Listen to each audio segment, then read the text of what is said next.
right, well, let's get started. I'm Helen Fox. I'm your current president of the Greater Pine Island Civic Association, and I'd like to welcome everybody to a very, I hope, interesting and fruitful discussion we're going to have tonight.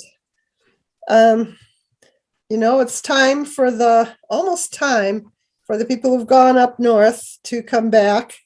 And I'm eagerly awaiting some of my friends who I haven't seen in years. We'll be getting family coming back. We'll be getting visitors. And at around this time, we're going to start getting traffic. And that will make us remember one of the biggest issues that we as Pine Islanders or Greater Pine Islanders have mentioned over the years. And that is traffic in the high season. Difficulty getting off the island in emergencies, getting to and from work, getting to medical appointments, and general frustration with long waits, which we experience both at the four-way stop, but even more frequently as we go through Matlacha. So that we know that the problems are not new, and that various solutions have been proposed and considered over the years, sometimes roundly rejected by Pine Islanders years ago. But by now, we have not only more population on our island, but we also have, as everybody knows, I'm sure, a brand new Publix that's about to open, and 94 new townhomes in back of the Publix, which will soon be using that one road to enter and exit their homes.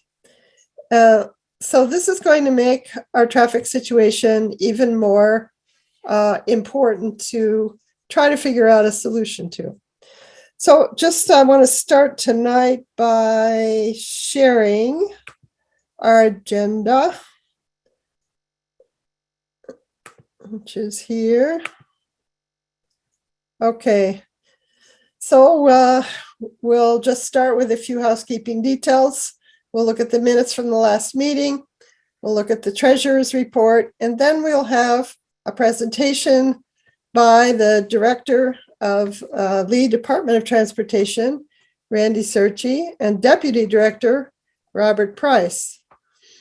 Then we'll have three updates, one on the harvesting of palmetto berries in the Flatwoods Preserve here in St. James City, the committee that is researching the old development orders on Pine Island and the progress they're making and why they're doing it. And then a little bit on the public hearing that was held on the liquor store variance. They wanted the liquor store to be closer to the school than is allowed. And then we'll have a short report from the pandemic task force. And finally, just a brief reminder of the November meeting, which will be held in person at the Methodist Church. So is there anything else that needs to go on here? Or does anybody have any questions about the agenda? Did you want to add that meeting is at an irregular time? Well, yeah, we can mention that right now. Normally, we would have the November meeting or every meeting on the first Tuesday of the month. But since the first Tuesday of November is going to be election day, and since the Methodist Church is an election place, we decided to move it to the following week. So that's going to be held on November 9th. Okay, I'm going to stop the share and go on to the minutes of last month's meeting. You'll have to pardon my coughing. It's not COVID. We discovered this morning, thank goodness. All right, here it is. All right, so here are the minutes. I think Nadine has posted these on our website where you can read them. I do have a question for Mike, and maybe Deb Memley, who took the minutes. In the treasurer report, it says June, and I'm wondering why it says June when we were already talking about September or August. Mike, do you have an idea of what's going on with this?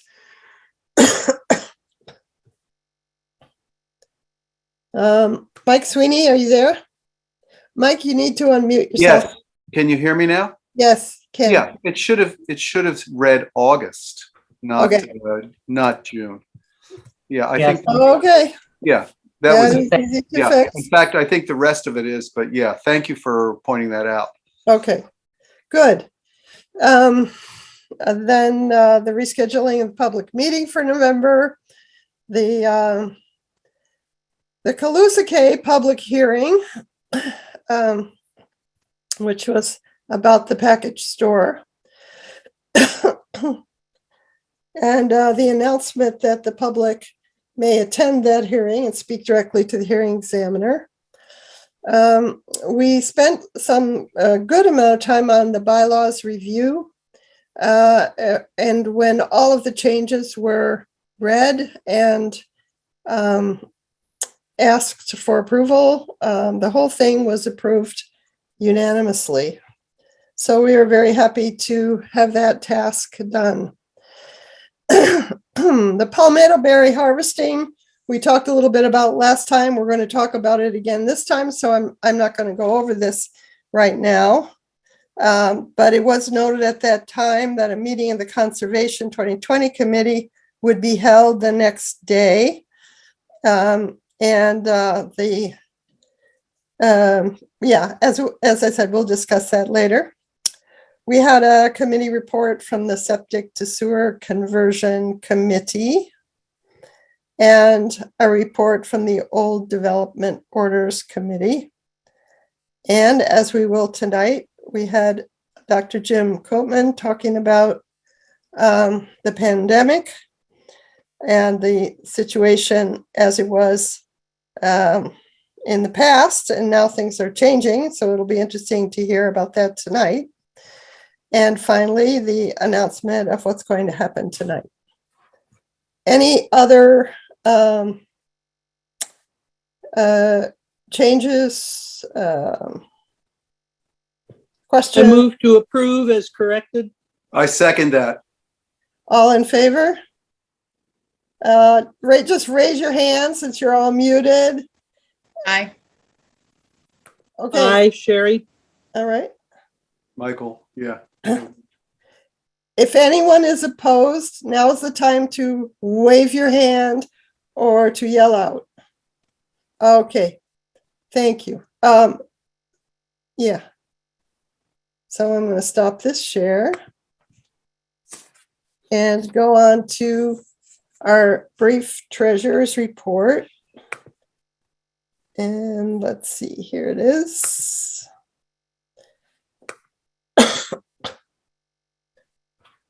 Go ahead, Mike. Okay, can everybody hear me? Yes. Okay, great. So the money market basically has increased by a few pennies. The business checking increased by about $40, and that was because of the addition of membership money.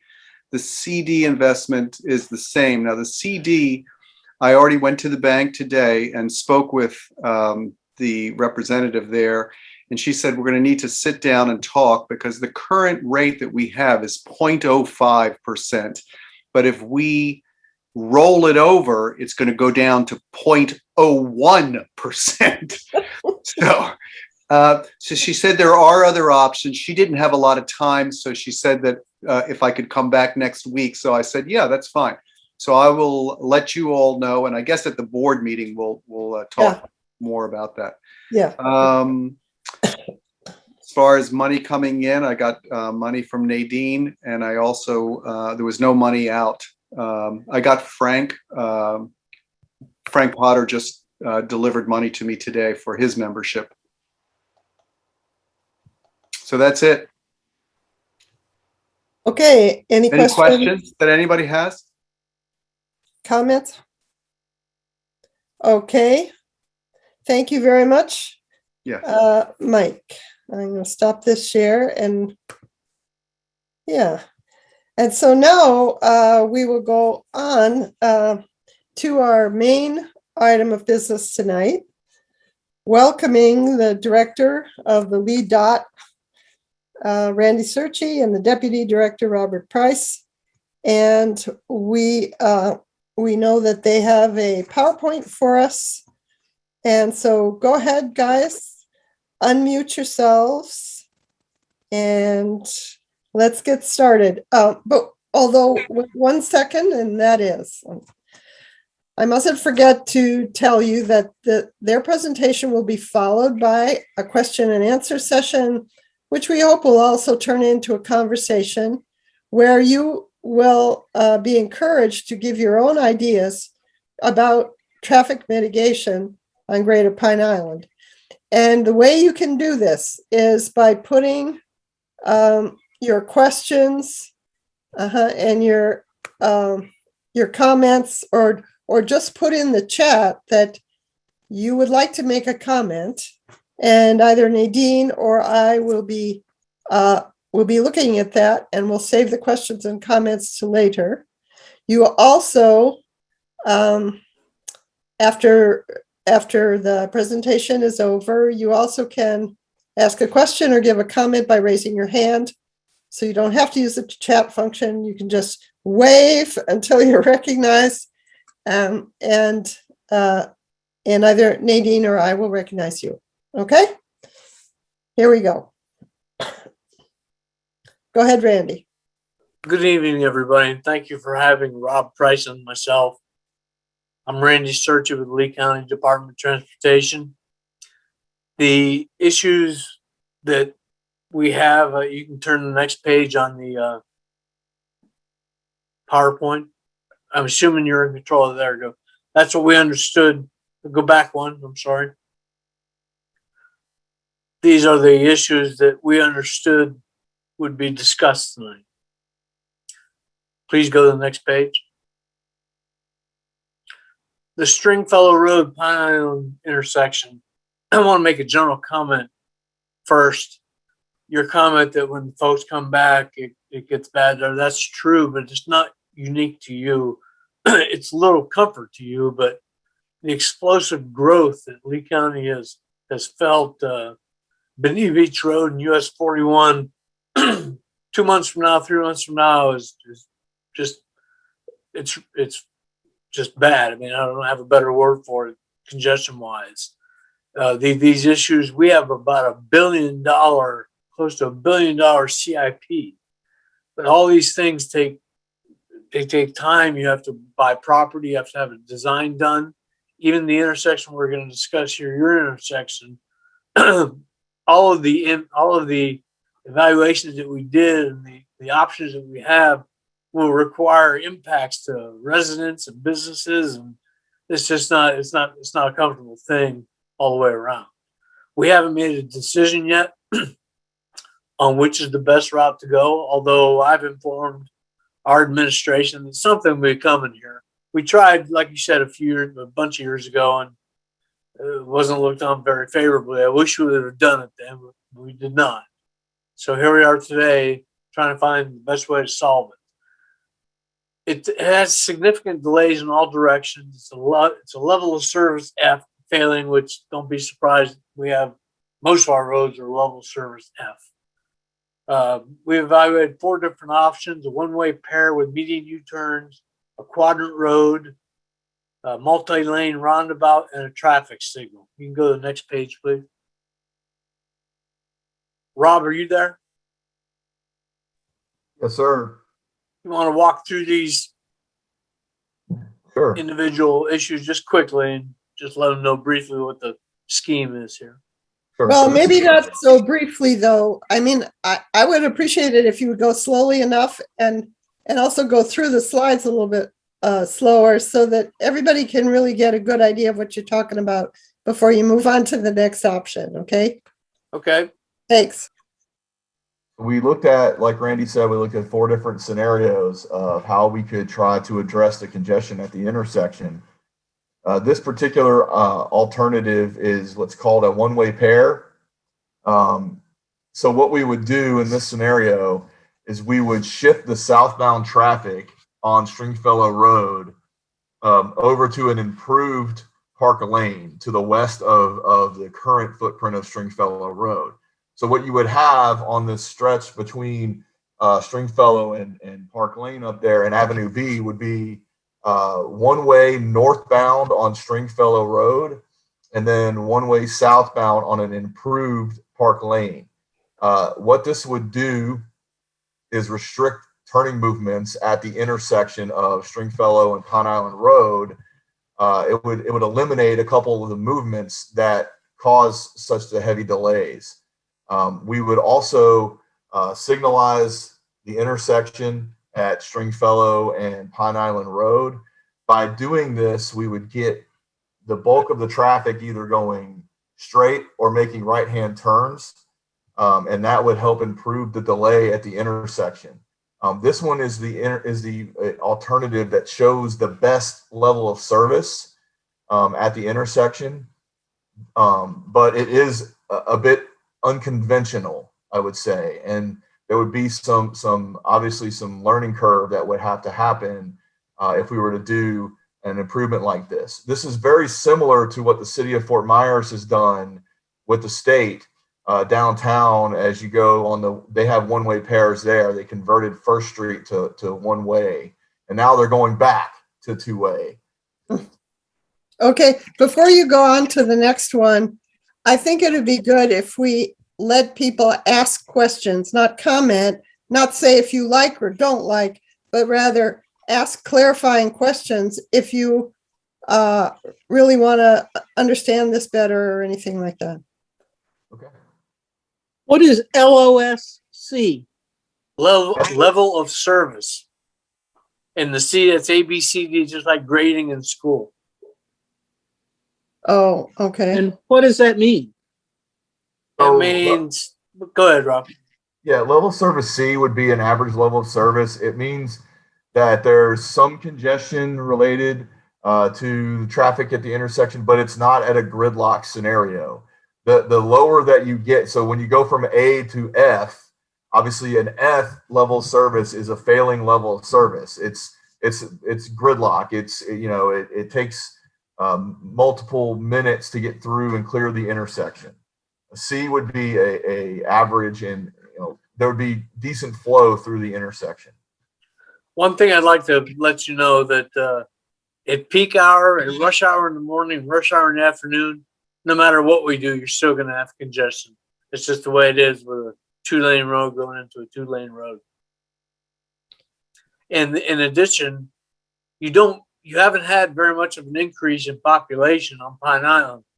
You have, I think it's 70% built out on Pine Island. In other words, 70% of the property is either built on or preserved. So there's only 30% left to go. You have about 10,500 cars a day on that road, on Pine Island Road, going back towards Mount Lachey. It takes about 19 or 20,000 cars a day to trip a 4-laning. So being 70% built out, you'll probably never hit that threshold.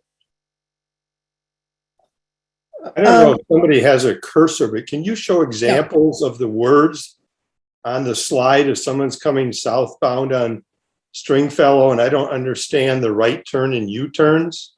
Yeah. Good. Okay. Yeah, so where the cursor is at right now, Yep. that's where a vehicle would be making a right-hand turn if they were southbound.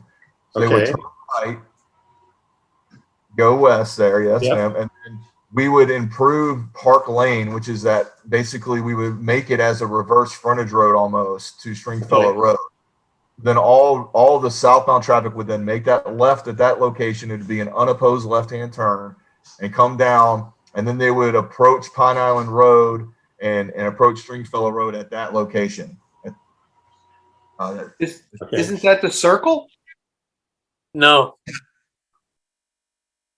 We're That is coming to that to one. be the driveway between the Elks and the hardware store. How Okay. does that alleviate anything?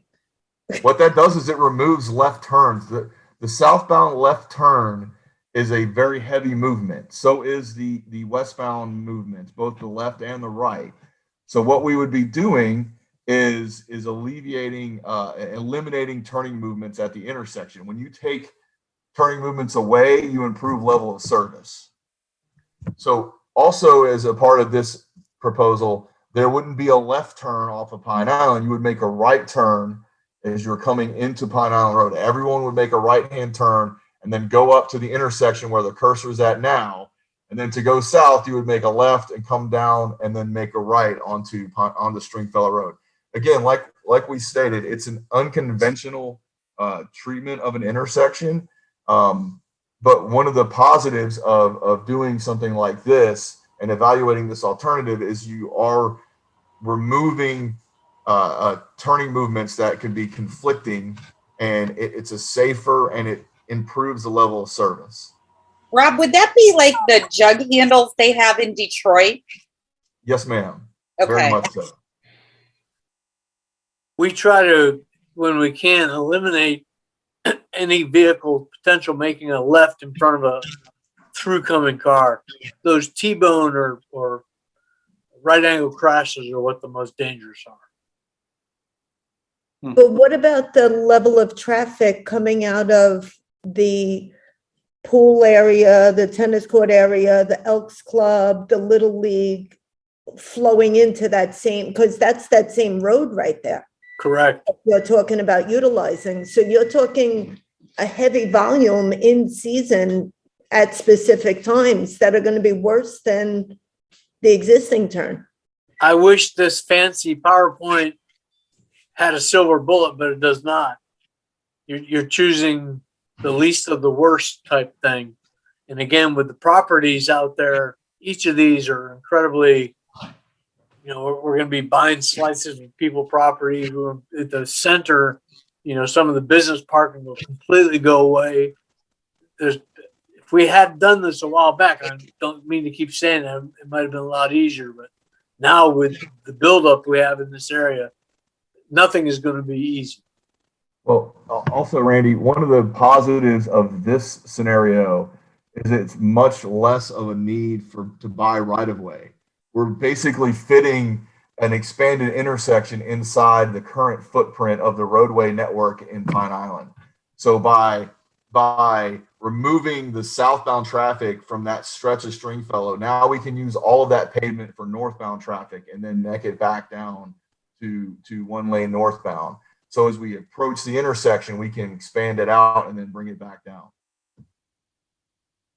Okay, any more questions? Yeah, about I have one. It's a small. I don't really think that the four-way stop is the biggest problem here, because when it gets backed up in a four-way stop, it's just backed up 2 miles all the way from Mount Lachey. But I just a small question. What about that mailbox that's on the side street there? We don't have a center post office on Pine Island. And the two post offices that serve Pine Island there are probably 12 miles apart. Those are 3 post offices. True. Is that post office box going to be removed? Because you're moving a lot of traffic that's westbound up that little side street from what I can tell. So that post office box will be gone? Yeah, let me make one more comment. These were drawn up at the request of you folks as options, what the current thinking is traffic-wise. Until we select an option or bring a designer on board, actually goes out and surveys and narrows it down to 1 or 2 very viable options. Again, we can't answer details like that.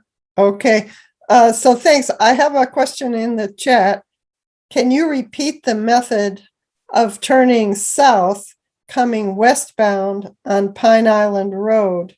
And if you would do that with using your cursor, so we see where the car actually is. Okay. Okay. Sure. So someone that's heading westbound in that direction would approach the Stringfellow intersection. Yeah. They would make a right-hand turn. Right-hand turn, go north. Yep. Then there would be a traffic signal at this intersection you're approaching now. You would make a left there, follow around to the south on Park Lane, Oh, and then back over and make a right Okay. back to the Okay. east. yeah. Sorry. Okay. Okay, yeah. And what's to prevent a car from just swishing right through There would be raised concrete barriers that would raised not concrete allow. barriers? Okay. And Lee County Sheriff's. Well, yeah, sure, I understand that. Okay, any other questions about this option? Okay, there's a question in the chat. Is a traffic light, the four-way, a possibility? This may Yep. come with some of the other options. It's coming. Okay. So let's go with the next one. This is a quadrant road, and what a quadrant road is designed to do is to take some turning movements away from the main intersection and provide an alternative route for that traffic to go. So this quadrant road that we had looked at as a possibility is this Nicky's Lane, where we basically would build a new connection around where you're showing there from Stringfellow Road to try to take the northbound traffic and also the westbound left turning traffic off of Pine Island Road and use Nicky's Lane to get to Stringfellow. So this would basically dedicate the Stringfellow Road and Pine Island Road intersection as it stands today to southbound traffic, southbound left turning traffic, and then also westbound right turning traffic, and then your northbound through movement. So we would eliminate the northbound right at that intersection and basically have it use Nicky's Lane. This improvement also would require 3 traffic signals. The way that we would maneuver the traffic is you use the traffic signals and you time them appropriately so that when one movement has a gap, you're moving the opposing traffic at adjacent intersections. It's also a not your typical conventional intersection treatment, but what we show here is the intersection would function at a level service E at Pine Island and Nicky's and Stringfellow and Nicky's. There's an offset on Sunset as well that we would have to address in that scenario, which would require some right-of-way acquisition. But the intersections would not fail in this particular scenario. Okay, so I need to mention also that the Mhm. last 10 years or so, our projects cost as much to secure additional rights of way as it does to build the job. In other words, if we're doing a $50 million job, we're buying $50 million worth of right of way. So just throwing that in there. Okay. So questions and are there any questions about this option? Yeah, I do. So southbound on Stringfellow would just turn left as they do today Correct. onto Pine Island Road? Correct. Add a Okay, traffic signal. It would be a traffic signal. Though. right. And if someone wants to go straight on Pine Island Road west across the intersection, do they do that or do they swing around on Nicky's Lane? They would be able to do that. Okay. Mhm. And if someone is coming from Stringfellow from St. James to going north, where do they turn right on Pine Island Road? You would turn right at where the intersection is Okay. there, and you would follow it around the bend and then Okay. turn around on Pine Island Road. Okay. Quadrant designs are just a fancy way to keep traffic out of the intersection in question. How many traffic signals does this option require? 3 traffic signals. One at the intersection that's shown right there, one at the main, that intersection, and then one to the south. Right there. Okay, there's a question in the chat. Please show an example of a north turn from westbound Pine Island Road. Yeah, that's what we had just talked about. You would be able to turn left at Nicky's Lane, or you could go straight and turn right onto Stringfellow directly. Is that what we're talking about? I don't know because it was a question in the chat. An example of a north turn from westbound Pine Island Road. Right. It would be Coming it would from be- Mount Lachey towards Bokeely. Right. Yep. Right. Mhm.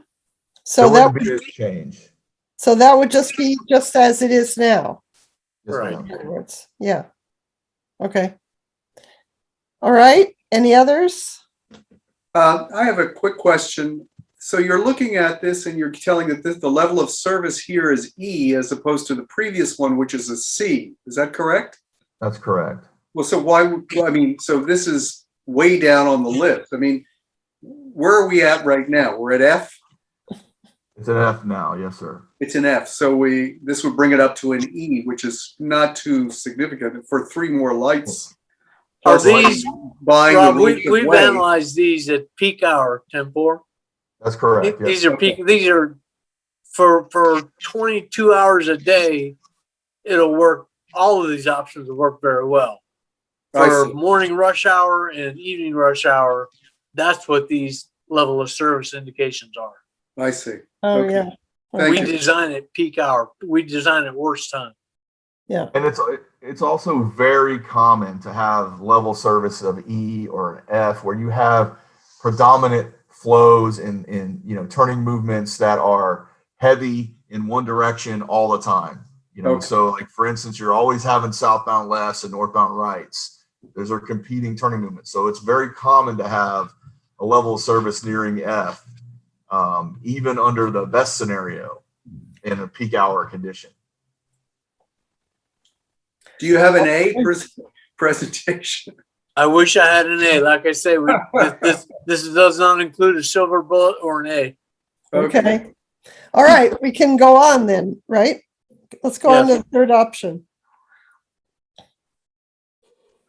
So this option is a multi-lane roundabout. This option would improve the level of service to level service E during the peak hours. You could expect some queuing, especially westbound in the PM peak hour. In pretty much in any of these scenarios, there's going to be queuing, but at a roundabout, you will obviously have some queuing because it's a free flow movement. We would put in pedestrian crossings at the intersection. That would be the hybrid flashing beacons that you see out in some locations throughout the county now. They're called RRFBs, rectangular rapid flashing beacons that instruct the drivers to stop when a pedestrian is in the crossing. This particular layout would require significant right-of-way purchasing. Roundabouts are more and more popular these days, and this intersection seems to kind of make sense as a roundabout based on the traffic volumes, but you can see it would still operate at level service E with the multi. And again, that's level of service E at peak hours. The most of the day, you wouldn't even stop there. You just kind of breeze through the roundabout. Okay, there's a question in the chat. Would it be possible to modify options at a future time if the chosen option is not successful? Again, we've given you some options based on current and sound traffic engineering principles. Yeah. When we decide to move forward, and I've recommended to administration, we have to do something here.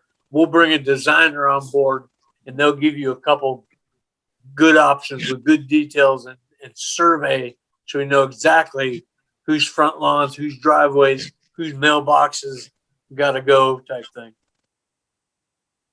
One other aspect of this plan is it doesn't include any traffic signals. I know in the past, there's been some aversion to traffic signals on the island. So this plan has no traffic signals. Uh-huh. I kind of remember you submitting or giving us engineering reports, and the roundabouts seem to be the one with the minimal amount of delay. I mean, I realize all of them are going to have delays, but in the data that you sent us, and I don't have it, unfortunately, but the roundabouts seem to be the best of the lot. Although Well, I realize again, in terms of expense, it's probably the most expensive because you have to purchase a lot of property. when they calculate delay, they look at all of it. I mean, if you're stopping stop sign, if you're stopping red light, that's delay. In a roundabout, for like 22 hours a day, there is no delay. You just drive through the roundabout. That's probably why those numbers came out in favor of the roundabout. Okay. One of the questions I had on the roundabout alternative is there are times when I've seen traffic backed up from Matt Lachey into the intersection, and northbound Stringfellow traffic south of Pine Island Road has been backed up to the dollar store, sometimes even to Winn-Dixie. And there are then southbound Stringfellow traffic on the north side of Pine Island Road waiting to turn left. And I'm questioning whether we just end up with gridlock in the roundabout then when you've got traffic backed up from Matt Lachey. In peak hours, you may experience some queuing and some gridlock there. Yeah. Again, the four-way stop now, everybody has to stop. Everybody has to wait their turn all the way around. That really causes a delay. In a roundabout situation, once you're in the roundabout, just keep moving, and they move a lot better than the four-way stop. Right. But if which is not a silver bullet or an A. It's just better than what you have now. right. But if it's backed up from Matt Lachey all the way to that intersection, the roundabout's not going to make any difference because traffic is gridlocked. I think that's what Scott said earlier. You know, the issue is really not at the circle or at the stop signs. It's down in Matt Lachey. Mhm. I don't know that the intersection of Pine Island and Stringfellow Road's problem is at Matt Lachey. Matt Lachey is its own issue. Well, Matt Well, Lachey, Yeah, that's not what we've been experiencing. yeah. Those of us who go through there. Yeah. But go ahead, Scott. You had something to say. Well, Matt Lachey is really the issue. And I've lived in Bokeelia for, 15 years. And I've never had a big problem at that four-way stop unless the traffic was backed up all the way from Matt Lachey. And as you probably know, I mean, you guys handle the traffic. It doesn't just back up at Matt Lachey. It'll back up to the stoplight at the corner of Burnt Store Road and Veterans. Yeah. Veterans and Pine Island Road. Right. And that's the problem. And there's no amount of roundabouts or traffic lights or shortcuts at that four-way intersection that's going to change that. It's just an overload, and nobody can get through there. And I mean, you still have, people don't have to stop at the four-way stop if they're taking a right off Pine Island Road onto Stringfellow. They got a yield sign. Same thing coming north on Pine Island Road. They can turn right at a yield sign. I don't think this is the problem. The problem is what's coming out of Matt Lachey can't be accommodated. I don't have a good answer for you on Mount Lachey. You have businesses, you have pedestrians, and you have through traffic. We can solve any two, but not all three. Well, what FDOT is doing, they're doing a PD&E, a project development environmental study through there to put a very nice shared use path, presumably on the north side, all the way from Burnt Store Road to Stringfellow to connect all that big shared use pass on the Burnt Store and Stringfellow. Randy, do you want me to skip ahead to those slides? No, we got one more here. I'm just telling you a little bit about Mount Lachey. Yeah. That we issue. do know about the bike path. We have somebody on that committee, and we get. Yeah, I'm on that committee, and Right. Randy, that's a feasibility study. It's not a done deal or anything like that. This is in the early stages, I think, right? But it's Isn't that your understanding? what it's going to do is going to bring light and everybody to the table. I mean, the businesses, Right. people parking the businesses, people walking across the street anywhere they want, and people driving through. It's going to bring all three of those factors together. Hopefully, and people will see. I mean, you open Bert's Bar, the door swings into the right of way. Yeah. It's just tight down there. I wish I had an answer. Well, it's true, and that's why it's something that we can't leave out of this equation. That's Because- what I was talking about. Yeah, okay, so there've been several comments in the chat. Though I think I'm going to leave comments for later because we really need to see all four of these options. So can we go ahead to number 4? Yep. Okay. So number 4 is your conventional traffic signal. And we would have some lane widening on the approaches to, in order to receive dual left turn lanes, for instance, on the southbound approach. As you leave on Stringfellow and head south, we would need, based on the traffic count, there's 560 left turns at that intersection, westbound to southbound left turns. That typically, when you get over 300 left turns, you would want to have 2 left turn lanes. That gets us to a need for dual left turn lanes, and so we would need 2 lanes to receive those left turns. Rob, that's 560 an hour, right? Yes, sir. That's in 1 hour, in the peak hour.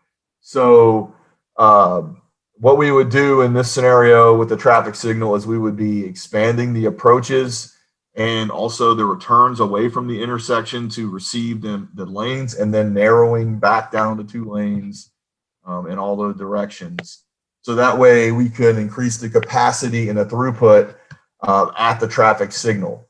That allows us to shorten up the amount of time we give to Pine Island versus Stringfellow and maximize how much we can push through the intersection. And you become the proud owners of a major intersection. This scenario shows the signal operating at level service D. And again, it will require some significant right-of-way acquisition. Okay, so questions about this 4th option? I just have a question. You know, you're talking about right of ways and stuff like that and purchasing them, and that, you know, they vary in cost depending on what choice you have. But who pays for that? Is that the taxpayer that's paying for this money? Yes, when we begin a project, Yeah. we start the design process. We bring a designer on board. I'm estimating probably it's going to be somewhere in the $6, $7, $8 million range to build whatever we build there. So we'll bring a designer on board. He usually gets about 17% of the construction cost. Once the design gets rolling, we have a good idea. Once you get to 60% plans, we'll know to survey exactly what properties we need to acquire. Okay. And then we begin our county lands group contacts each of these folks. They start arguing over the price. Naturally, the folks that own it think it's a diamond mine.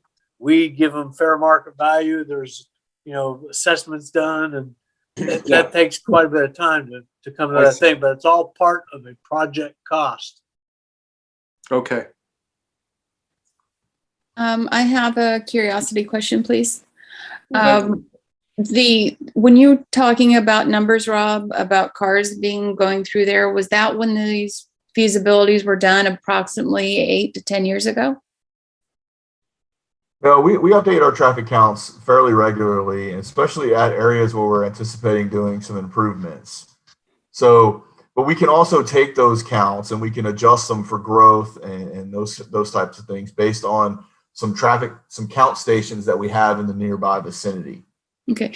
And then Randy, my question to you would be that I've been working on the developmental orders and some of the older stuff that's hanging out on the island, and some of the, to me, they were very large projects in the sense of 480 complex. Now that would increase our numbers greatly. Are those taken into account when you say numbers? Yes, we do. We look at what's on the books to build, what anybody's thinking about building, type thing. Because some of the developmental orders that are hanging out there, they don't know the status of them. So I wasn't sure how accurate your numbers might be. They're as accurate as we can plan for. I mean, we try to be all encompassing. If somebody comes in and asks the commissioners, hey, instead of 1 unit per acre, we want 15 units per acre, and the commissioners agree to it, all bets are off. Okay, thank you. In light of that, you said we were already 70% built out. How does that account for all of these developmental orders that are still out there? They're accounted for. We've accounted for the development orders when we looked at those numbers. Again, unless something drastically changes, some preserved land becomes buildable, some wetland becomes buildable, or the densities increased, our numbers should hold pretty true. Well, if there's one out there now for 4,000, and there's currently, what did you say? Oh, it was 480 complex, and I figured 2 cars per unit. So that's, 800. But he already 900. said we were 70% built out. Right. Yeah, that would But be I something think- I would get a hold of Randy later, as soon as we have our Okay. solid numbers. Okay, I'm wondering about what the Publix and new townhomes is going to do to congestion just east of the four-way stop. And have you taken that into consideration in planning these, in putting out these 4 options? Again, the 4 options are 4 sound traffic engineering options. The details are yet to come when we bring a designer on board. Yeah, because we're going to probably be experiencing different kinds of traffic flow and different kinds of traffic problems once all that gets built and everybody gets back to the area. I hate to say it, so I'll let Rob say it. I'm sorry? I hate to say this, so I'll let Rob say it. Go ahead, Rob. So that Publix that you guys are concerned about, I know we have a slide coming up here in a couple slides. Oh, About it. okay. If you want to wait till then to talk about it. Sure, let's wait. Let's go on then, unless anybody else has Okay. a burning question. Okay, thank you. Let's move. Again, you really haven't grown that much. That's taken into account what's out there left to build. Go to the next slide. There's the 2 plans for, if you haven't seen them yet, I'm sure you have, Yeah. for what's coming there. Yeah. Go ahead, Rob. So these 2 developments, when you run their trip generation based on industry standards, the daily traffic generated by the 2 developments will be in the 7,300 vehicles per day range. And I know that sounds a lot, sounds like a lot, and it's scary. But when you boil it down over peak hours and through the course of the day, it's not as significant as you think. A lot of that traffic is existing traffic on Pine Island Road already today. You guys have a Winn-Dixie on Island, but I think there's a lot of people who shop at the Publix there at Burnt Store Road and veterans as they're coming in or going out of Pine Island, going into town. So the idea and the concept behind this commercial center would be to attract traffic from the island and keep it closer to the island instead of having to go off island. And there's some merit to that assumption that it would reduce somewhat reduce the length of the trips that people drive today.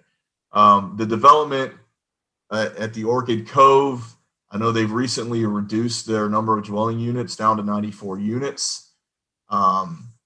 So that's a reduction in the amount of traffic that it is entitled to develop if it was to develop its maximum zoning. Also, when they came in for their development orders, they're required to build both left and right turn lanes at the western driveway, which is going to be the main entrance. And then there will be a right turn lane at the eastern driveway into Publix, which is a right in, right out only driveway. So that'll be good to get the traffic out of the through lanes to turn into the shopping center and to go into the residential community.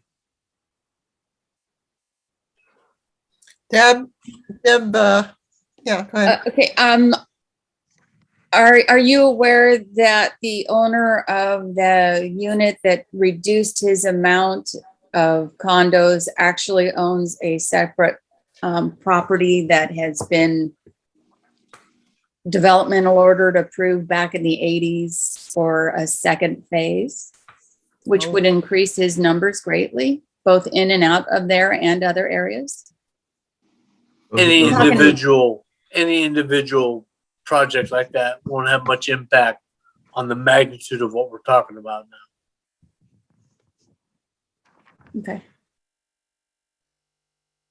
So are you saying? How is Randy- that, Randy? How will it not have Yeah. any kind of magnitude of impact? I don't understand. Again, like Rob said, those big numbers, you see all those things in there, they don't account. You can't just take 2 vehicles per trip and think everybody's going to drive that way today. It just doesn't happen that way. I mean, the numbers Also- we're looking at, the intersections we've modeled will handle, way more numbers than exist out there currently. Also, to add to that, Randy, that 7,300 vehicles represents ins and outs. So an inbound trip into Publix or into the residential is one trip. An outbound trip is also another trip. So what you're looking at there is 7,300. You can almost divide that by 2 in the amount of vehicles. So, and obviously not everybody's going to be moving out and about at the same time, but can you put that into perspective of what we have daily trip wise on and off the island now? Yeah, so the slide before this, or 2 slides previous, talked about the annual daily traffic, and maybe we could have explained that. ADT is your average annual daily traffic. That is the current ADT on Pine Island Road is 11,300 vehicles. So is that in a 24-hour period? Yes, sir. So, and then we're going to add 7,500 trips to that basically. That's what I was trying to make before is that 7,500 is total trips. A significant portion of those 7,300 trips are already on the roadway today. That development is going to attract I see. the traffic that's already on Pine Island Road today, a significant amount. In your normal scenario, we would evaluate and we would cap any developer that's coming in and doing trip generation. We would cap that pass by rate. That's what we call pass by traffic. And we would cap that at, yeah, we would typically cap that at the 30% in a development order review. But in this scenario like this, you're probably looking at more like 55 to 65% of the traffic that's going to be coming in and out of Publix is going to be pass by traffic.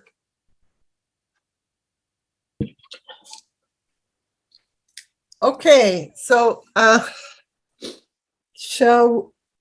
we go on?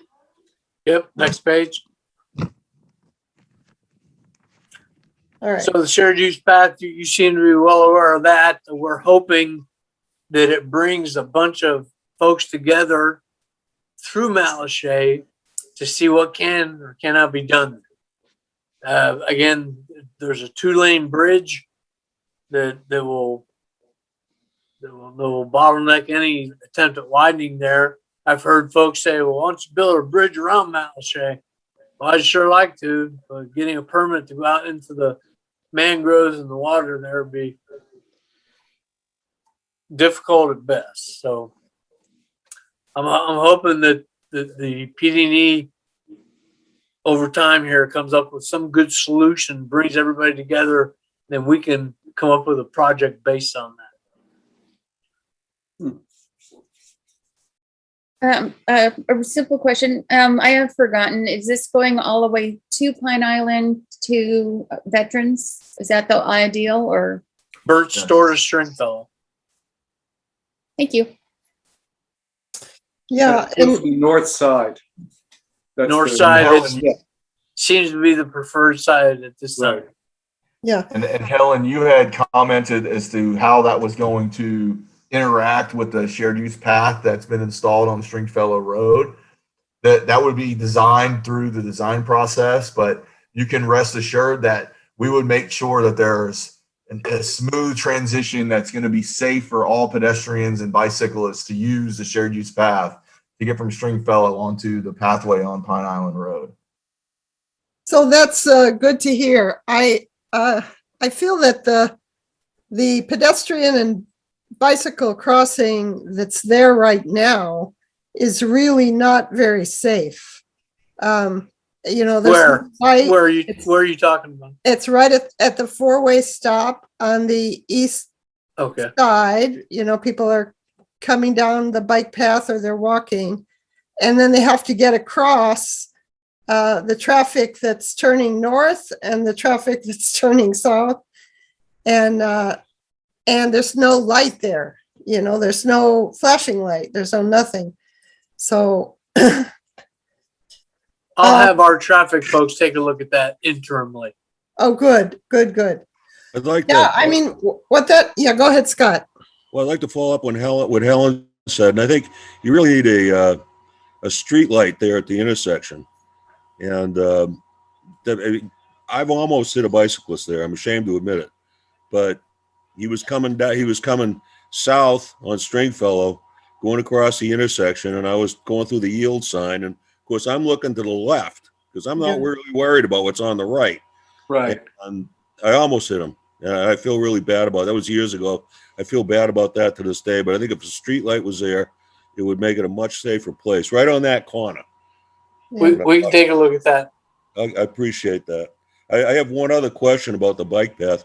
How is that going to impact Cape Coral's bid to take some of the county land to expand their proposed boat launch, the restaurant, bait shop?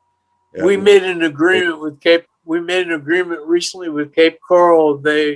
If they're going to improve that D&D bait shop there and expand parking, they're going to leave us 12 feet for a proposed path through there. How wide is the proposed path? The 10 to pavement 12 part? feet. 10 to 12 feet, I would think.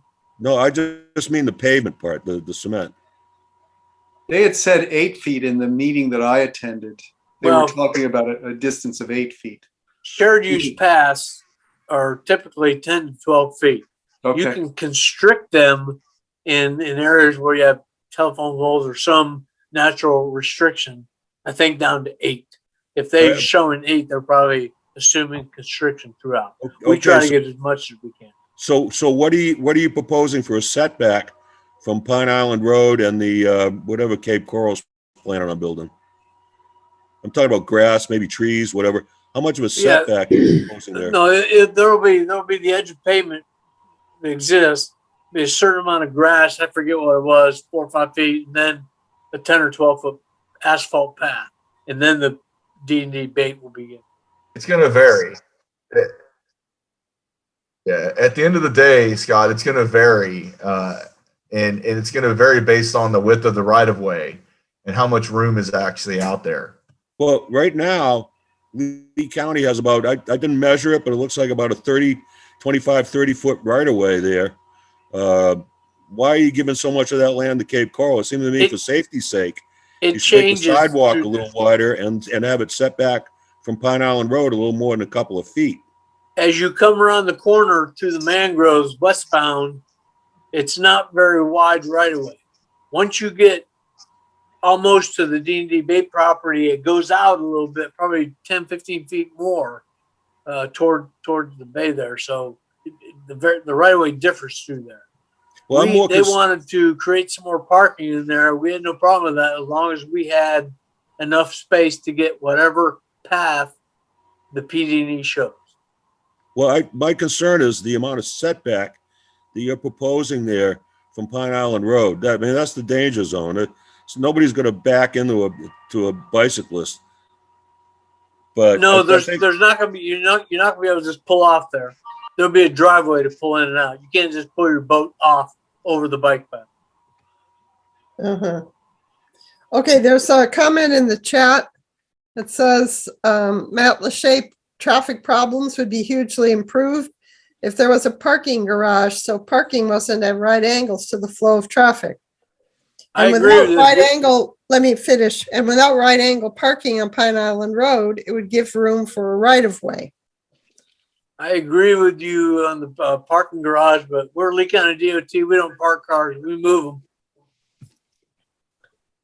Okay, so, but, So if where we does, wanna so where solve- does that leave us in terms of requesting parking? Is that something we have to take up with the commission? You can't just say like, oh, you move them, but we have to live here, so. I can pass that along. I can pass it along to, county administration, but I'm sure they're aware of the need for parking through Mount Lachey. Yeah, it just seems to me, Randy, that the parking issue in Mount Lachey completely impacts the whole entire traffic problem all up and down the Pine Island Road, because people are parking I mean, it's not only pedestrians crossing, but it's where people are parking right now that makes that bottleneck right there in Mount Lachey. And I do hope that, that the whole greater Pine Island is looked at rather than just the four-way stop or, just Pine Island. Because the people who live here know where the, where the problem seems to be the most dire, and that is right there in Mount Lachey. So, I yeah, agree with you. We can eliminate all parking and the businesses would be storming. well, right. This is a problem that there's no easy solution. We agree Agreed. with that. That's Right, what I'm hoping the PD&E brings everybody to the table, has numerous community input to try to figure out what the best solution is. Hopefully it'll turn out to be a nice parking garage. Nobody parks in right away anymore. You can cross at specific locations, not willy-nilly everywhere. And there's no parking on the right of way. That would be an optimal solution. Yeah. So you're kind of waiting for the multi-use path project to get that conversation going. Is that my understanding? That's what I'm doing, yes. That's what you're hoping for. Well, I think it's already doing that. I think that conversation's already started. FDOT's looking at adjusting the scope of the project from just the shared use path to actually doing a what's called a complete street through Mount Lachey, which would basically redesign portions of Pine Island Road through Mount Lachey based on context. So it would involve lower speed limits, trying to provide some traffic calming measures, not speed humps, but some narrowing of lanes to try to help physically slow the traffic down through Mount Lachey. Have you guys considered restricting the amount of times the Mount Lachey Bridge goes up and down during season? That seems to be a problem. It takes anywhere from 8 to 12 minutes for that bridge to go up and down. And that stops traffic in both directions and immediately creates a traffic jam. It would seem like if the sailboats, which are most of the boats that require the bridge to go up and down, were only allowed to go through once every 2 or 3 hours, it might alleviate some of that jamming. I can check on that, but I think we're bound by Coast Guard rules on that. That may not be our call all the time. Yeah. Okay, there's a comment in the chat. In Charlotte County, there are wooden pathways over wet areas. Would that be used on the area east of the D&D property? East of the D&D property. Yeah, the D&D bait shop. So for what reason? Yeah, I don't know. Frank Potter, Frank, that's your question. Frank, if you unmute yourself, you can talk with them about that. Frank, do you hear me? No, you're not unmute. You got to unmute yourself, Frank. There you go. Yeah, I was just trying to find myself. Okay. Anyway, in some areas like by Plant City and also in areas in Charlotte County along US 41, there's a wooden structure that acts as a bike path and pedestrian path. And I was just wondering, given the narrowness of Pine Island Road east of D&D Bait Shop, whether there would be some structure built on the north side of the road to allow for a bicycle path. There seems to be enough room in there, from my understanding, to get a path with some separation from the road, that would take you right up against the mangroves. Again, building in the mangroves is something that it's very hard to get a permit to do. Yeah, we're not supposed to be doing that for Right. ecological reasons. Okay, are we Thank you. through with your slides, or do you have another slide? Oh, the I last don't slide know is if you do or questions. not. Okay. But Uh-huh. questions. Yeah, the Okay. last slide is just for questions. All right. So we've already had quite a lot of input, but here's your opportunity to ask any more questions about this or give your ideas. So, Mike, was that your hand going up? Yeah, go ahead, Mike. I just very quickly, and I think that we talked about this at the meeting we had down at City Hall earlier. But how about the idea of like video cameras so that people can sort of take a look at what's going on in Matlacha? So they say, oh, you know what? I'm not going to go shopping now. I'm not going to go out to eat now. I don't know how expensive that would be to install, but I think if everybody had access to live cameras or, real-time data, I think that, it would allow them to make a decision and to postpone. We heard you loud and clear at that meeting. I think Rob and his group has begun some initial looking at that, Rob. Great. Yeah, we have. There's some logistical issues with regards to, for one, where we place the poles for the cameras and how we power the cameras and how we get communications back to actually stream that onto the internet somewhere. And then obviously working through the issue as to where we would post that. Would it be on the county website? Will we have to develop our own website to some extent? So we're working through some of those logistics now. Isn't Sanibel doing that, or is that just proposed for Sanibel?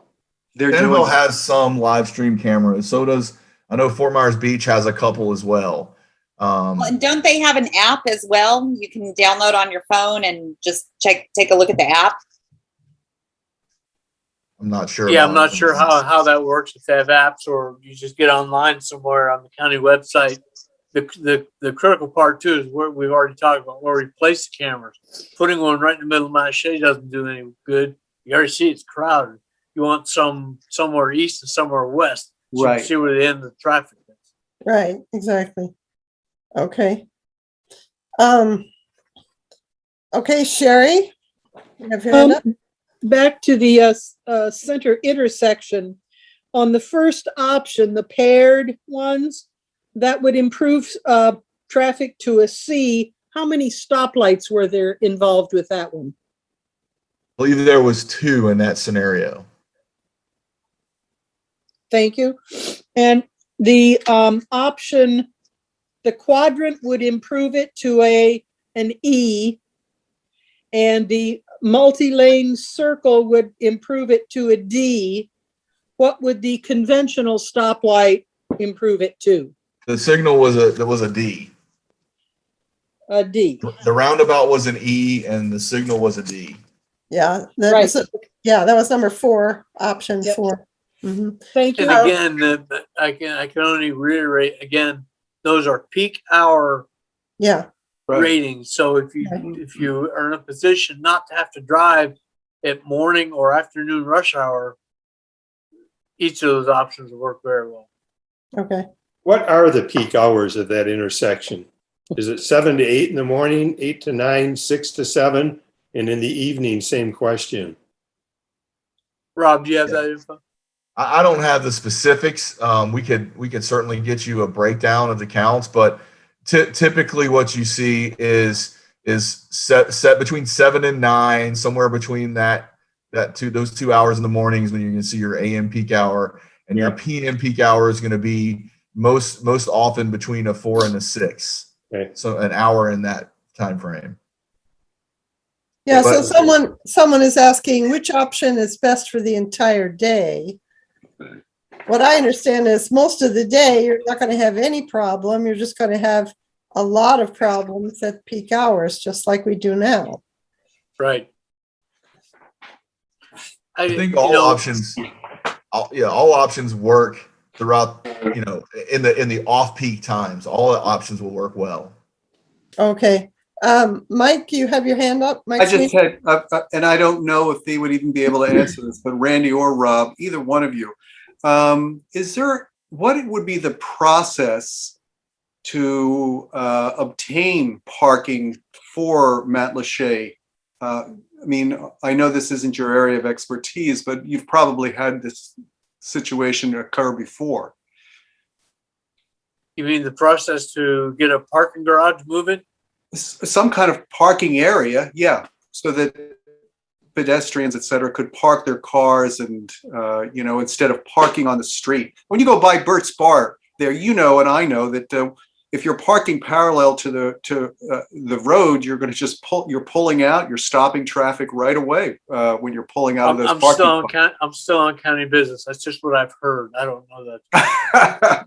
Okay, well. I'll get the ball rolling. I mean, I will tell my Dave Harner, my boss, he's the deputy county manager of this conversation. And I think we've been talking to Parks and Recs as well. I think they handle some of the parking garages type thing. So, okay. And it's already being talked about. Folks know there's an issue there. They know that when the PD&E is finalized, everybody brings everything on the table.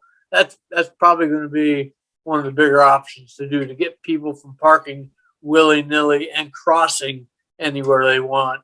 That's what's killing traffic there. And we agree. I just can't shoot everybody and stop them. That's just the bottom line. We can't stop that from happening. Okay, thank you. Hey, Helen, I just saw a comment come through, Helen. Yeah. That has some merit that I wanted to address. Thank you. The comment indicated that traffic signals would stop people during the off-peak times, whereas they wouldn't have to stop in another scenario like a roundabout, and that's an accurate statement.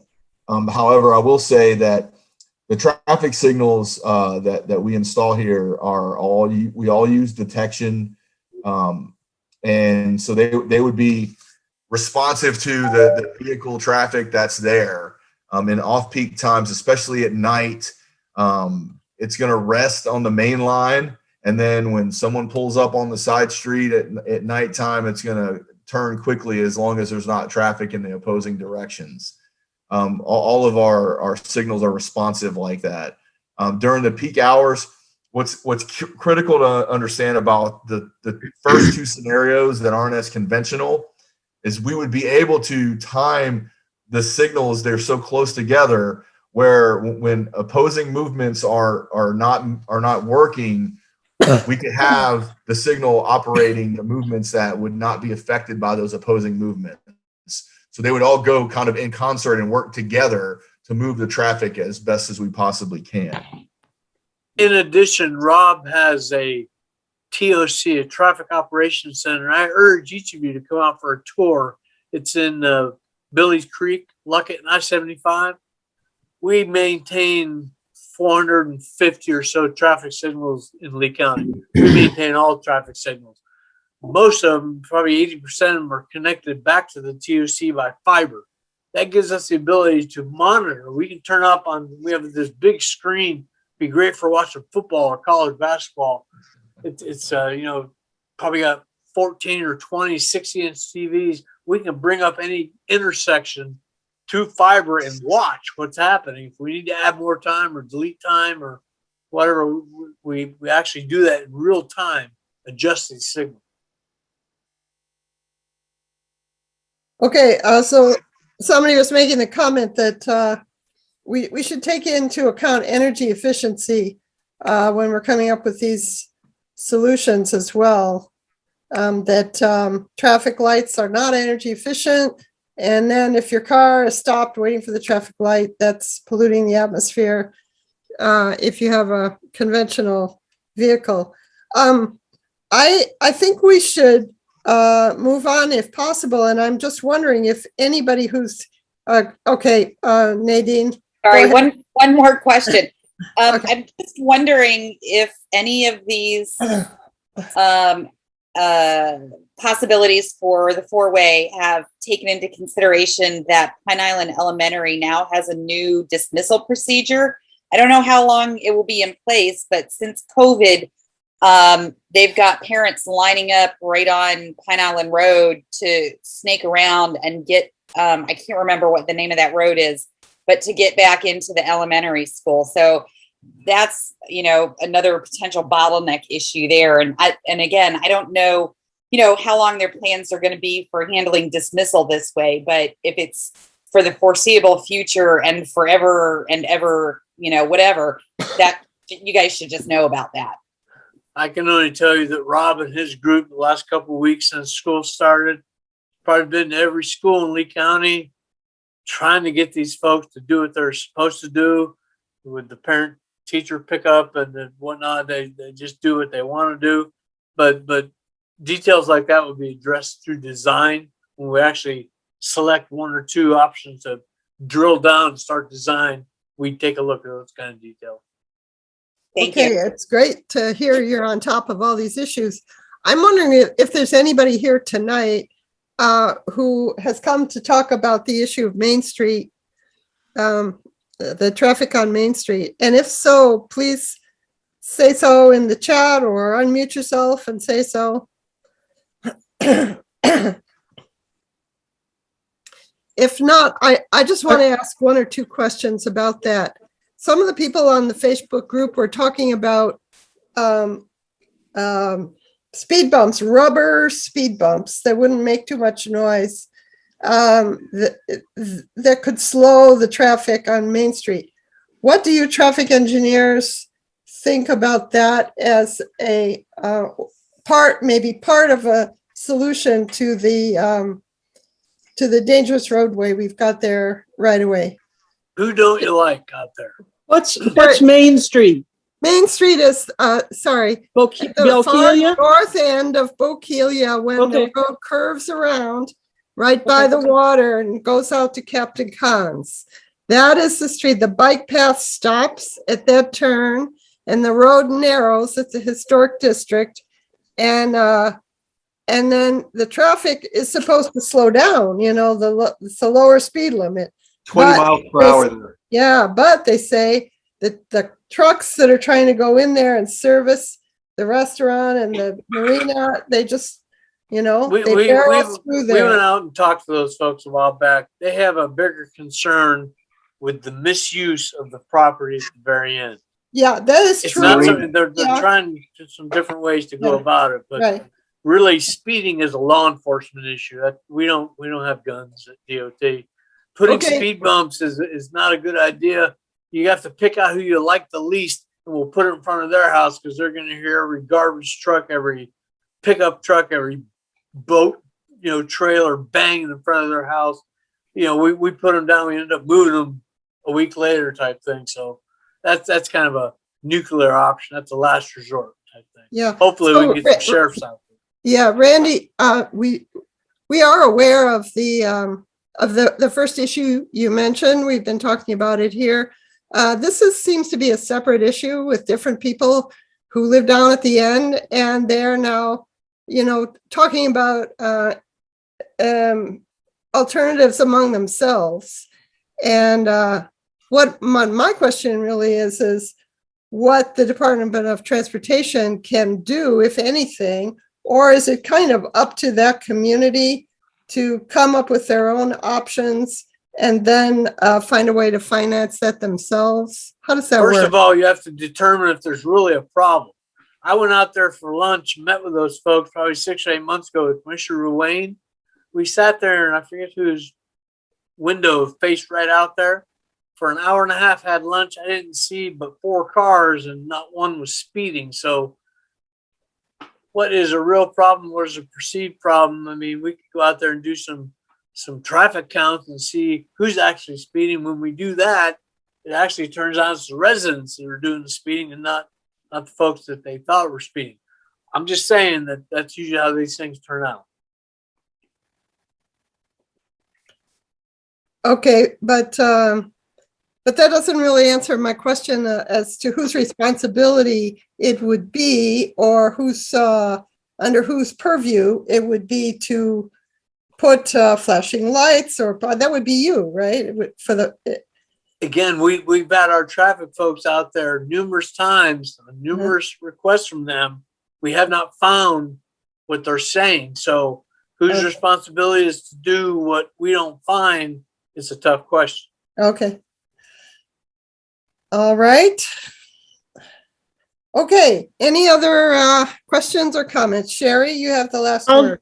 I'll just make a comment. I don't think we would be in this shape that we're in now if people had adhered to what the rules were in Matlacha years ago.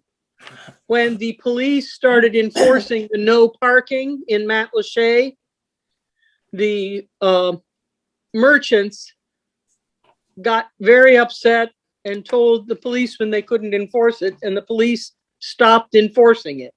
And so more parking happened, and more parking happened, and more parking happened.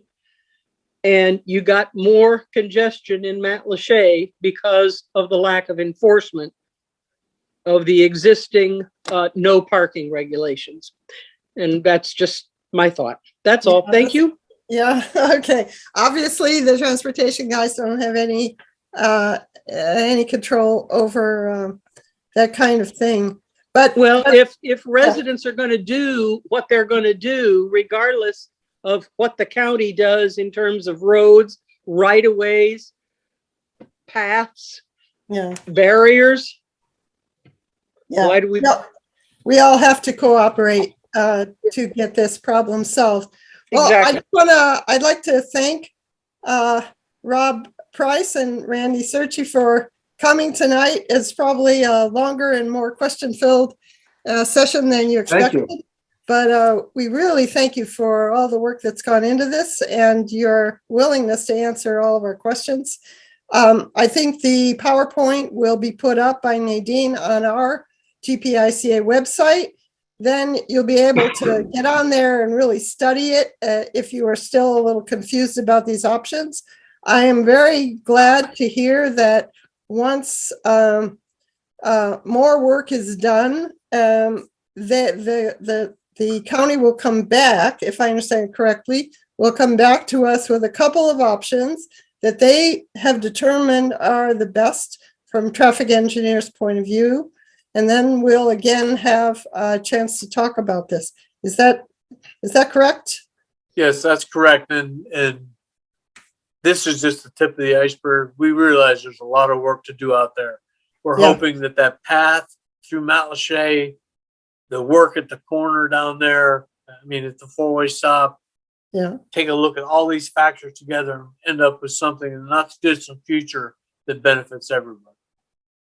Thank you. Okay, thank you very much. And two of you guys are free to go. The rest of us have a number of other things to talk about. Thank you. Okay. Thank you, guys. Thanks a lot. If we Thank you very much. Sherry, Sherry, please let them go ahead and sorry about that. Okay, here we are. Sherry, I'm sorry to cut you off, but I think we kind of have to move on and we have to let them go. But this will not be our last conversation with them, that's for sure. Okay, so now on the agenda, I wanted to update you on the Palmetto berry harvesting Flatwoods Preserve issue. So, the issue is that, as most of you know, I guess palmetto berries are used in medicine or alternative medicine. They are said to promote prostate health, and therefore they can be quite lucrative for people who go out and harvest them and make them into little pills that are then sold in health food stores. At the same time, palmetto berries are necessary for wildlife, particularly our friend, the gopher tortoise, which is federally listed as a threatened species under the Endangered Species Act.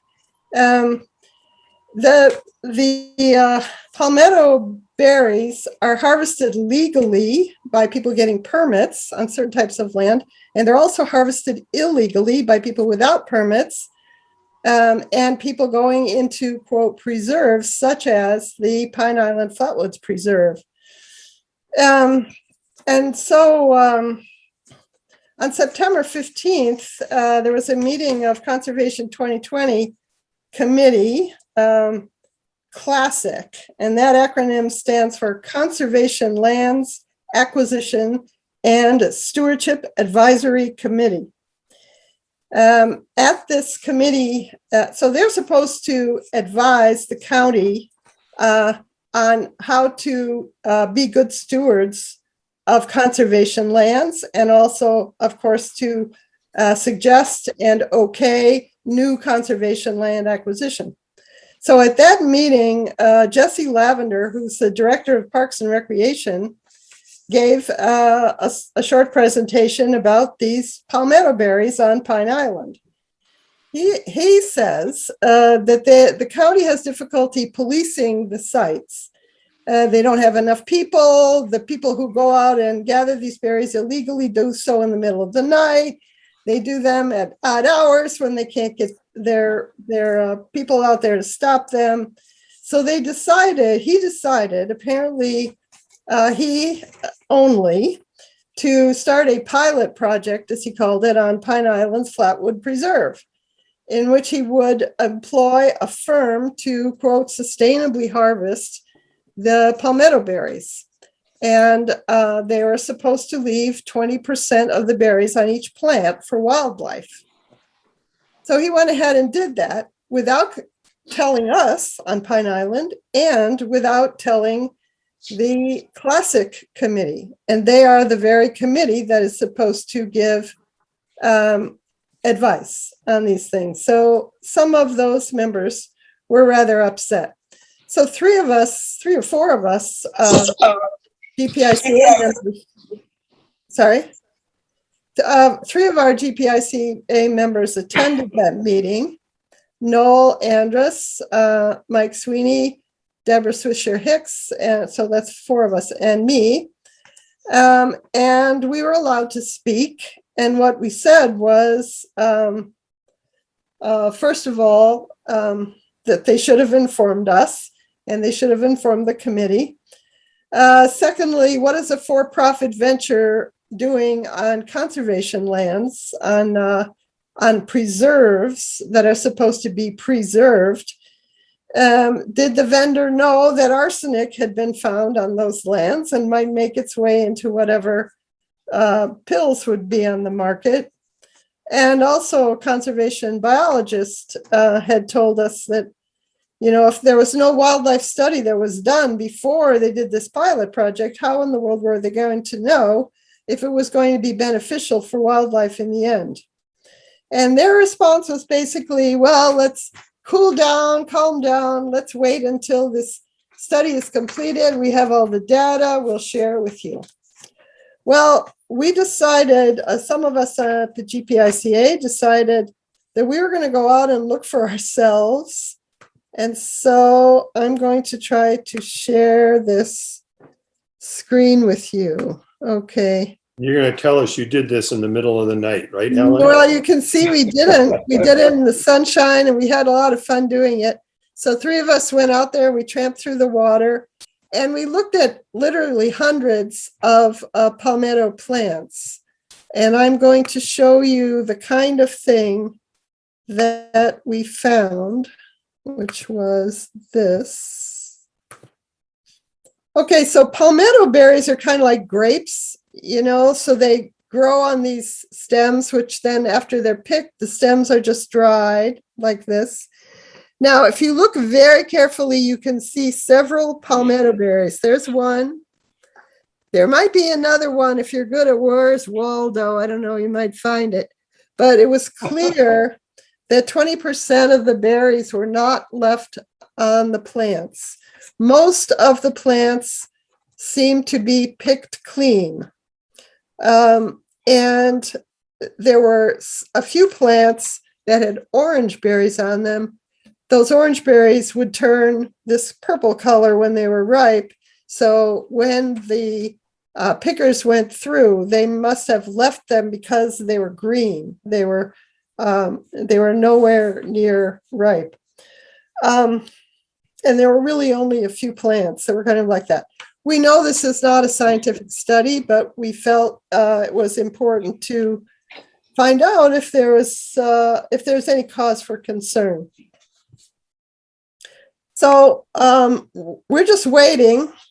Okay, we're just waiting for the update on this study, and we will work with the 2020 committee to make sure that whatever is the outcome is going to be reasonable for 2020 preserve on our island. Are there any questions about that? I have a lot of questions. Ah, But okay. not for you. Not Okay. for you, Helen. Oh, the I county. see. Yeah, for the county. I filed a Sunshine Law information request about 3 weeks ago, and they basically gave me stuff that we already had. Our correspondence from friends to them. Okay, that's it. Now, what I asked was some emails that we were suspicious of, which they told me about a week and a half ago. I had to send them $40 or so for them to do the search. I sent it to them. They told me a week and a half ago they got the check. A week ago the check cleared. I've been waiting for the emails. I've sent them 2 follow-up questions, and I've also sent them a voicemail to the lady who's in charge of it. Crickets.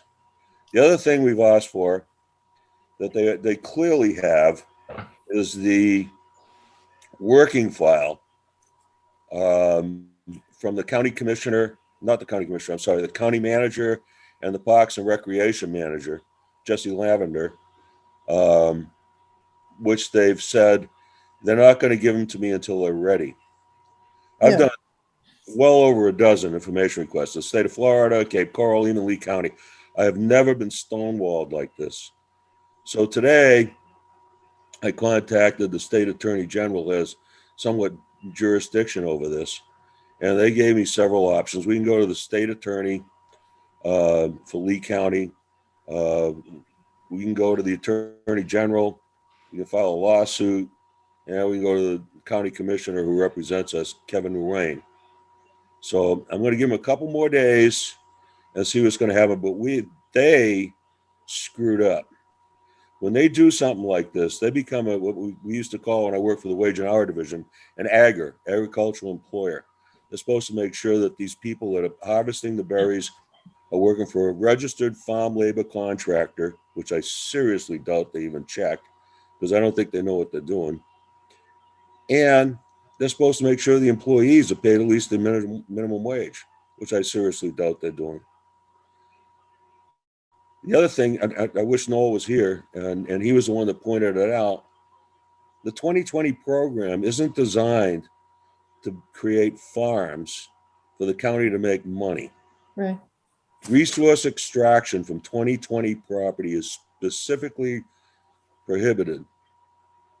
We're here to preserve land for the gopher tortoises, the bears, the birds, the lizards, everything else that lives out there. This is for them. And it's for us too, because we can go out and appreciate it, of course. And it helps preserve the environment, which we're probably going to need if we want to survive on this planet. So I just wanted to say that, these guys are stonewalling us. I say us because I believe in us, and I think we're a community here. We'll see what happens. I'll have more for you next month. Thank you, Scott, for your diligence and keeping on this. I did want to add that they told us that they collected 17,280 pounds of berries off of That's our disgusting. Flatwoods That is Preserve, disgusting. and that Parks and Recreation received half of the profit, or $15,700. And that money goes to Parks and Recreation generally. It doesn't come to Pine Island, it goes to Parks and Rec.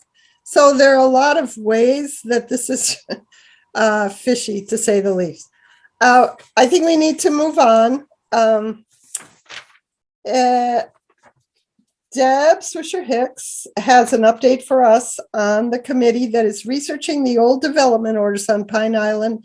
And this is important because we had, we seem to have a difference of opinion about how much development was left to happen when the traffic people were here. They said we were 70% developed. And so Deb, can you give us your update? Just real quick on it. I have a wonderful crew of 5 of us, including myself, that's doing the research on it. It's going to be it's a large process because there's a lot of digging you have to do to find out what's going on with it. I'm going to share my screen real quick, or I'm going to attempt to. There we go. And where is it? Right here. Okay, so I contacted the county. The county gave me a list of all the current developmental orders for Pine Island. I'm scrolling through them quickly because we're going to go down to the one in the 80s. So these are all the ones that are active, vacated, as you can see, approved or waiting. It's the older ones that we're going to go down to the 500s. There we go. The one in there's about 50, a little more than 50 that are in between the ages of 89 to 83, I think it is. And those are the ones that are we've found that are the most surprising on our island when it comes up that something's being built somewhere and we didn't know anything about it. So those are just the beginnings of our research on that. I was very thankful for the county to give that to us. They also gave us a map to give us an idea. Now, the purple ones, they mark it as an unknown status. And these are the things that we're going to find out about our island. So, and that's over 154 different pieces of property, you know. So that lots going on, a lot more to be found. And hopefully we'll have, I'm out of town, unfortunately, so we'll get to look at it a little deeper, especially those 50 that are older than 89. And what are you, why are you doing this? Tell us, or tell the people, you know, who might not have heard about this before. What are we going to get from this? It will be so, the ultimate goal is to have our island more mapped out on what our future growth is going to be, to see if we can help control the growth. We're not going to, realistically for me, I know we're not going to be able to stop growth, so, but control it so we have a better idea, so we don't have a surprise of Publix, or we won't get another surprise of, was it Calusa Bay it's called? Or Calusa Cay. Yeah. Calusa Cay, thank you.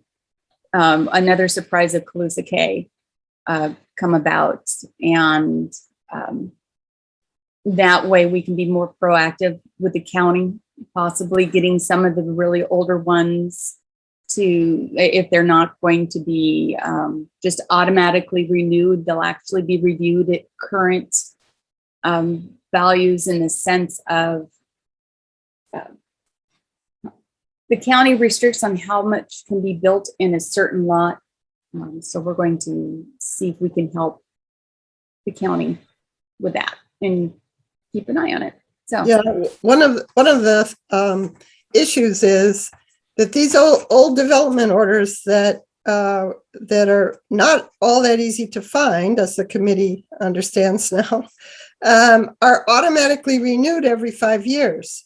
And so someone could have had a development order back in 1985 that we don't know anything about. And when it comes up for renewal, there's no opportunity for citizen input. And we can use the results of this to go to the county and ask them, wouldn't it be better if we changed the rules, if the county rules were changed, so that citizens, first of all, were informed, and secondly, could have some input on each development order that just continues to roll over. Mike Sweeney has his hand up. I just had a quick question, and I don't know who would be able to answer this, but when they get these new development, or when these old development orders, are they at the standards that existed at that time that they have to be built? Yes, I mean, they're way out of touch with today's codes. yes. So, I mean, that makes it really bad news. Yeah, my understanding is the density, they can build it at what it was approved. But of course, codes in the sense of height and electrical, things like that will have to be brought up to current standards. Okay. But density, that's a different story. Yeah, that's the old density rule. So it's going to be much more dense than the past. Go ahead, Nadine. I was just going to ask Deb to send me a copy of that map before you leave town so I can get it on our website. I'd like our members to have a chance to look at it. I could do that. Thanks. Okay. So any questions about this? Anything in the chat? Okay. Mike, I think, has an update for us on the public hearing that I believe he attended on the liquor store variance at Calusa K. And Mike, you want to? Sure, I'll just bring you up to speed. Basically, you may all remember, I know many of us were in attendance there at the Methodist church meeting where the developer from Calusa K came, did her presentation, and there was a lot of people upset about a variety of issues, but one of them was the request for a variance that would bring the liquor store within 319, as it turns out, feet of the Pine Island Elementary School. Florida's laws require that it must be within 500, away from more than 500 feet from a park, a church, or a public school. So there was a lot of concern that, why are they going to do this and stuff? So anyway, we had the option to attend. I believe it was September 28th. It was a morning meeting. And when we got in there, we were clearly outgunned. Let me tell you right away. The presenter, the woman, Mrs. Hewitt, who had done the original presentation from Banks, I think, Engineering, as well as Mrs. Grady, who was the lawyer. There were two county surveyors or officials that this was their area of expertise. They had also approved of this. And I, as a teacher, had brought up, we were asked to speak, myself, Debbie Swisher Hicks, who just spoke, and Noel. So we all went up and spoke, but there was only the three of us in this big empty courthouse. I mean, I was hoping that, that maybe of that 100 people that attended the Methodist, that maybe 20 or 30 might have shown up, but not the case. Long story short is they did their whole presentation. The first contention that, I had was, hey, Florida's laws, provide 500 feet and their point was they basically rebutted that with, hey, it turns out that in that 500 feet, there is a notation that, there is, you can, I don't know the word, you can amend that if there is due cause. And in this case, the due cause was there is a fence surrounding the school. So even there would be no way that they actually had mapped out, and it was over 900 feet for a kid to leave the elementary school would have had to have traversed a total of 900 feet to get to the proposed liquor store. So that was the 300 versus 500 feet. I mentioned, having been a teacher myself for 35 years, that there were plenty of instances where, kids had an older person purchase liquor and stuff. And they basically said, well, you're already in Publix and Publix sells wine and beer, whereas I was saying, well, it's really hard liquor that these kids had gotten almost alcohol poisoning in. I want to mention, I just realized this now, that Claudia also was not able to attend because she had surgery recently, but she did submit a letter also and also mentioned that as a, and Noel spoke also and just, said that basically he really felt it was a bad idea. And the fact that there were over 100 people who thought it was a bad idea, should be considered. And then finally, guess who was there? The owner of the liquor store. Well, one of the things that I had mentioned was that your story, but she had already, that Helen had spoken to her on the phone. She had called Helen and she had said, hey, you know what? My main concern is keeping the good feelings that currently exist between my store and people of Pine Island. And I don't want to do anything to disrupt that. However, what she did do was she had placed in her store a petition and had over 500 signatures, which she also offered into the court record that morning. Basically, people saying, no, I think she does a great job. I would like to see her. I'm sure it was presented. I have no idea because we weren't allowed to look at it. But, I'm sure it was like, hey, these people are trying to get rid of us, whereas in fact, she had told you that she wasn't concerned about where she operated the store. They said that their store was too small now and they needed the larger space. So well, one of the things she told me was that it was Publix that decided where that liquor store would go. It wasn't her, and that she could be anywhere on the property, but it was Publix. So somehow there was some kind of miscommunication because although it sounded like we were on the same page by the time we got through the conversation, but yeah. At any rate, thank you for going. It was Scott, fun. It was. Scott has Just so everybody knows, this is Doc Watson's liquor store in the Winn-Dixie Plaza. Right. The wants to move to Publix. Yeah. So that would be the one liquor store that we have on Pine Island, I guess, and that would be moved to near the Publix store. That's correct. Yeah. Okay.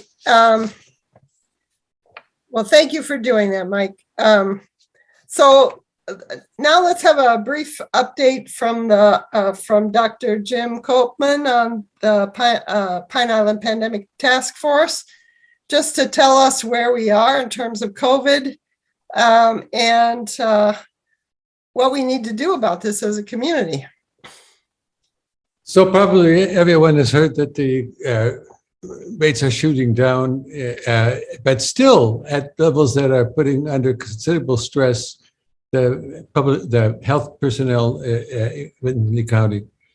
But they're heading down and they're going to head down further. But nobody should think that these are going to go away.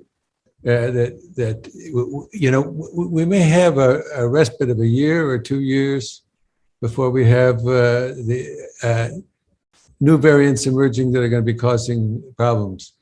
Up to this point, the variants that have happened have mainly increased the transmission. And now that almost everyone has had some immunity, the variants are going to be escaping the immunity. So we just need to ensure, which we haven't done to this point, that we keep the transmission as low as possible. None of us want to go on with more restrictions, and when it goes down low, we're going to get the restrictions completely gone.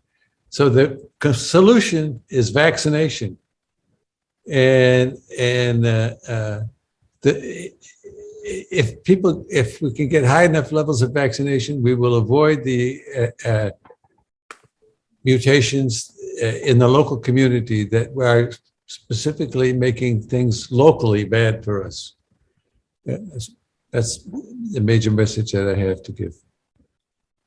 Okay, thanks. Thanks to Jim. Any questions?